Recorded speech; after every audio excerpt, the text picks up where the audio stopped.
ഓം നമോ ഭഗവതേ വാസുദേവായ. ശ്രീ വിഷ്ണു സഹസ്രനാമ സ്തോത്രം നാമം 118. ഓം ശുചിശ്രവസ്സേ നമഃ.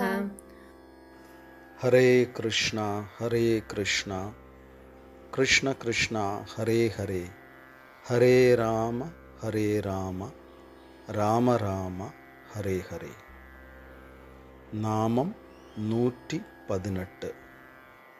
ശുചി ശ്രവാഹ.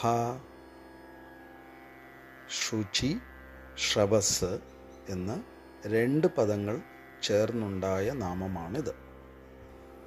ശുചി എന്നതിന് അഴുക്കില്ലാത്തത്, ശുദ്ധമായത്, പ്രകാശമാനമായത്, നന്മയുള്ളത്, ദിവ്യമായത്, പാപമില്ലാത്തത്, ശരിയായത് എന്നൊക്കെയാണ് അർത്ഥങ്ങൾ.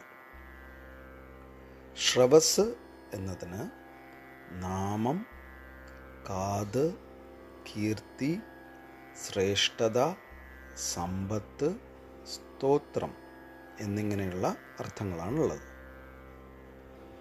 2 പദങ്ങളും ചേർന്ന നാമത്തിന് കേൾക്കുന്നവരുടെ പാപങ്ങളും പാപജന്യമായ ദുരിതങ്ങളും നശിപ്പിച്ച് അവരെ ശുദ്ധരാക്കുന്ന പവിത്ര നാമങ്ങൾ ഉള്ളവൻ എന്നാണ് അർത്ഥം. ഭഗവൻ നാമങ്ങളിൽ ഏതെങ്കിലും ഒന്ന് സ്മരിക്കുകയോ അറിഞ്ഞോ അറിയാതെയോ ഉച്ചരിക്കുകയോ ചെയ്താലുണ്ടാകാവുന്ന പുണ്യത്തിന് ഭാഗവത പ്രസിദ്ധമായ അജാമിളൻ്റെ കഥ തെളിവാണ്.